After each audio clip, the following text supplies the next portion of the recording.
होते काय? काय तुझी मागणी काय होती? गट क्रमांक 41 पळसखेडा पाचलेगाव येथून अवैधरित्या मुरुम चोरी झाला त्या प्रकरणात मी माननीय राजेश सर्वदे साहेब जे जिंतूर तालुक्याचे तहसीलदार आहेत आणि नायब तहसीलदार प्रशांत राखे साहेब आहेत यांच्याकडे तक्रार केली।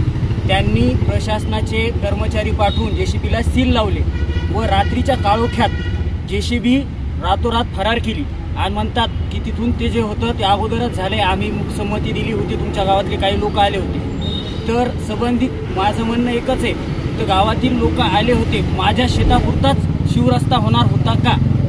दुसरी मागणी माझी, तो शिवरस्ता झाला तिथं खोलीकरणाची सीमा किती असते शिवरस्त्याची? तिथे 5 ते 10 फूट खोलीकरण झाले। आता त्याच्यावर शेतात गाड्या न्यायच्या कशा? माळभूमीची शेती आहे माझी, ती पूर्ण आता वगळून त्या शिवेनं खाली वाहत आहे।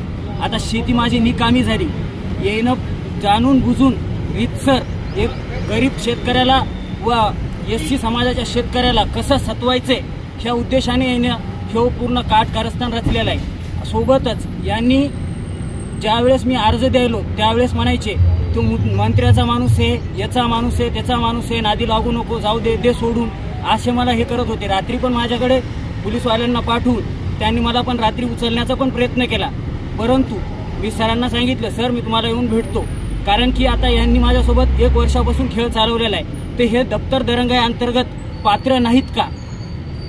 तू ह्या अगोदर तिथे संबंधित पोलीस स्टेशनला वगैरे तू अर्ज वगैरे काही केला होता का? मी वारंवार फेब्रुवारी महिन्यापासून 5 तारखेपासून फेब्रुवारीच्या आजपर्यंत प्रति महा आयुक्त साहेब, मंत्री साहेब यांच्यापर्यंत मी वारंवार अर्ज पोहोचवत आहे। अर्ज पुरावा टाके तू म्हणजे पाठपुरावा केल्यानंतर तुम्हाला काय उत्तर मिळालं? मला एकही पत्र याच्याकडून भेटलं नाही। मी ज्यावेळेस इथं आलो साहेबांना हे आत्मदहनाचा इशारा केला त्यावेळेस साहेबांनी मला 7व्या महिन्यामध्ये 30 तारखेला एक लेटर पाठवलं की तुम्ही आंदोलनाचा मार्ग अवलंब करू नका, परंतु चौकशी आम्ही वरिष्ठ चौकशी समिती नेमतो। आतापर्यंत वरिष्ठ समिती चौकशी बी नेमण्यात आली नाही, कोणती चौकशी झाली नाही, प्रकरण पूर्णपणे ठप्प होतं, पूर्णपणे दाबण्याचा प्रयत्न होता। त्यामुळे आज मला शो मार्ग अवलंबन करावं लागलं। एक मी सुशिक्षित मुलगा आहे, मी काय मला जाणीवपूर्वक यायचं कोणाला प्रशासनाला तकलीफ द्यायची म्हणून नाहीये।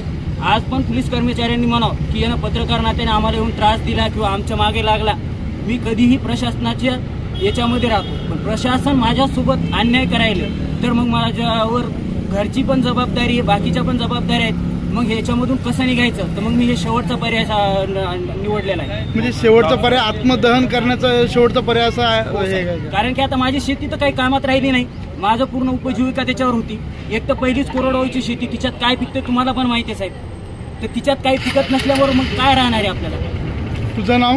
माझं नाव शुभम शर्माजी तारू। राहणार? मी राहणार अकोलीचा आहे, तालुका जिंतूर, जिल्हा परभणी। माझी शेती पळसखेडा पाचलेगाव येथे आहे।